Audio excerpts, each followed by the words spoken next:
Moi, je suis Franck Lumo Birongo. Je suis chef de travaux au département d'histoire de l'ISP de Bukavu. Vous venez de produire des articles sur la rébellion de 1963-66 et les mutineries de la force publique. Qu'est-ce qu'on peut savoir en résumé de ces deux articles? Ah oui, par rapport à la rébellion mouléliste de 1963-66, il s'agit d'un mouvement qui s'est développé dans les Kwilu. Nous sommes à l'ouest de la République démocratique du Congo et où, en fait, Pierre Moulélé va lancer un mouvement qui va lutter contre les abus du gouvernement central congolais aux années 60. Voilà. Et par rapport alors à la mutinerie des Tisiville, Tisiville c'est l'actuelle ville de Mazangungu.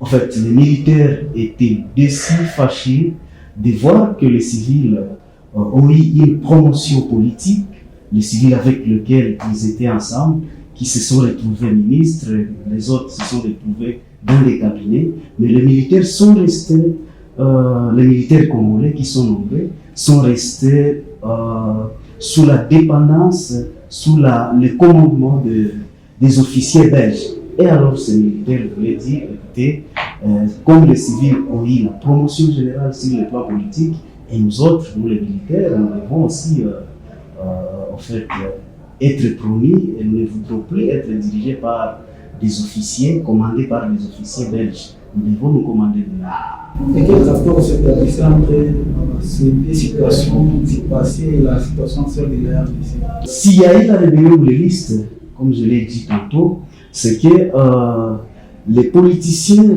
les premiers politiciens qui ont créé des premiers partis politiques durant la période d'avant l'indépendance, ces politiciens-là ont auditionné dans tout le pays, dans tout le pays et dans leurs provinces respectives, les provinces d'origine, pour promettre aux Congolais, aux populations, que ces populations votent pour eux, parce que les élections étaient prévues à main. Et si vous votez pour nous, c'est que et les partis politiques et l'indépendance vous apporteront non seulement le bonheur, ils vous apporteront également une vie facile et tout le monde sera heureux. Mais curieusement, lorsque le pays est indépendant, les gens n'ont plus vu ce bonheur, le bonheur-là dont on chantait pendant la campagne électorale et pendant la tournée de ces hommes politiques. Et à la fin, la population va dire, écoutez, donc la politique, c'est au niveau péjoratif, c'est les mensonges. Et le rapport maintenant, aujourd'hui, c'est que les hommes politiques doivent comprendre que tout ce qu'ils promettent à la population peut ou n'est pas tourner très mal prochainement.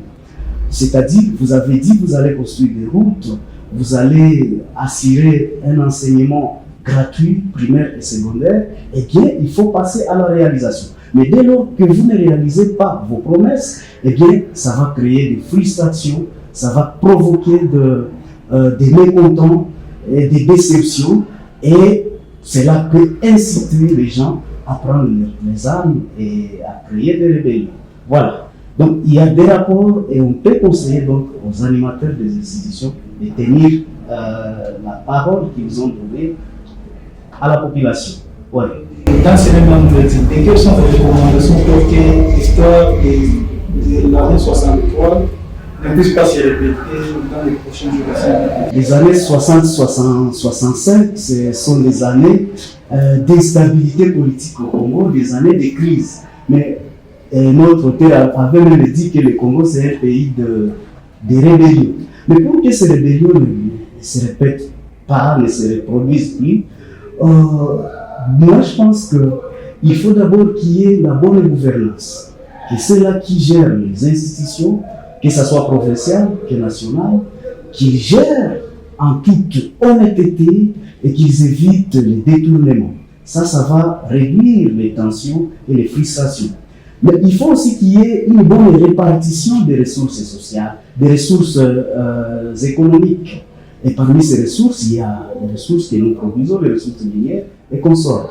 À ce moment ici, vous vous rendrez compte qu'au pays, il y en a qui sont suffisamment bénéficiaires des ressources du pays, alors que les autres n'en ont pas, et n'en bénéficient même pas. Alors dès lors qu'il y a mauvaise répartition de ces ressources, il y aura des mécontents qui vont risquer de prendre des armes. Mais moi, je vais demander également qu'on incite les gens à intérioriser un sens patriotique. Il faut éviter de prendre les armes pour son pays, contre son pays. C'est pas bon. Il faut vraiment être patriote, aimer son pays. Et il y a beaucoup d'autres recommandations que nous pouvons donner. Voilà. Et quel est votre message à ceux qui vont lire les articles et qui vont se suivre cette vidéo? Que ceux qui vont nous suivre, que ceux qui vont nous écouter, que ceux qui vont lire